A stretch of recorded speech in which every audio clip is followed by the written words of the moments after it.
Let me now share about what we know about this novel coronavirus. This virus comes from the family of coronavirus, which includes other viruses such as MERS and SARS, as well as the milder variants causing common cold.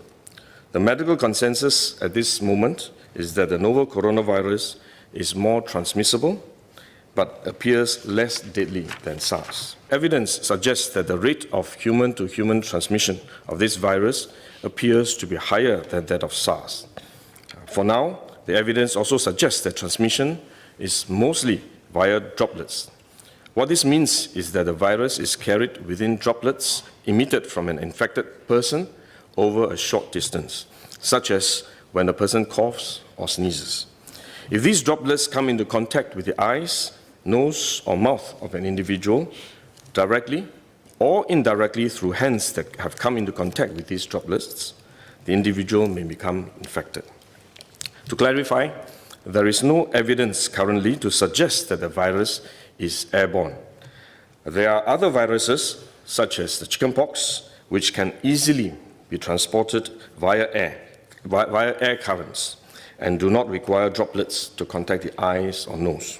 The novel coronavirus is not in this category of viruses. The novel coronavirus could also transmit through surface contact. Let me explain. When a person sneezes or coughs, the droplets fall onto the surfaces of tables and chairs, and the virus may remain alive for up to a few days.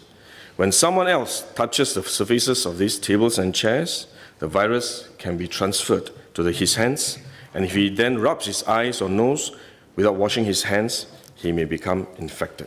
So we should wash our hands.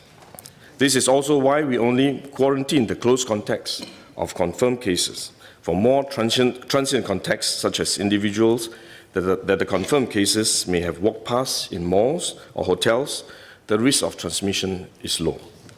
For coronavirus generally, the person is most infectious when he is displaying symptoms, or what you call symptomatic. And this is likely to be the case for the novel coronavirus as well. There is evidence of limited spread from a person without symptoms during the incubation period. However, this form of transmission may be uncommon and has so far involved isolated cases only. At this point, the evidence still points towards higher transmissibility when the person is displaying symptoms.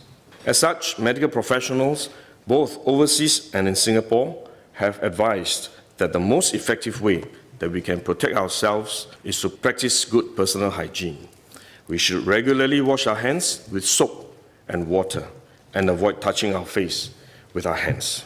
These may sound simple, but actually they're very difficult to do because all of us touch our face all the time. Even at a meeting when we have on this ministry task force, while I was speaking, I was touching my face until Minister Lawrence Wong nudged me with his elbow and said, "Stop touching your face." So it is simple but extremely difficult, but are actually very effective in preventing all kinds of infection. Potential infection from asymptomatic persons, in fact, is less likely to be from coughing or sneezing directly because they don't have symptoms. They are not sneezing or coughing, but more likely by touching contaminated surfaces, for which masks offer no protection. Wearing a mask when we are well often gives us a false sense of security instead, and we are more likely to touch our faces when we constantly adjust our masks, which is one way the disease spreads. At the same time, we need to protect others, our loved ones, friends, colleagues, and fellow Singaporeans that we come into contact with. If we are sick, we should rest and recover at home as far as possible. If we do need to go out to see a doctor, for example, we should wear a surgical mask to protect others. So this is when mask is needed, when we are unwell and have to go out.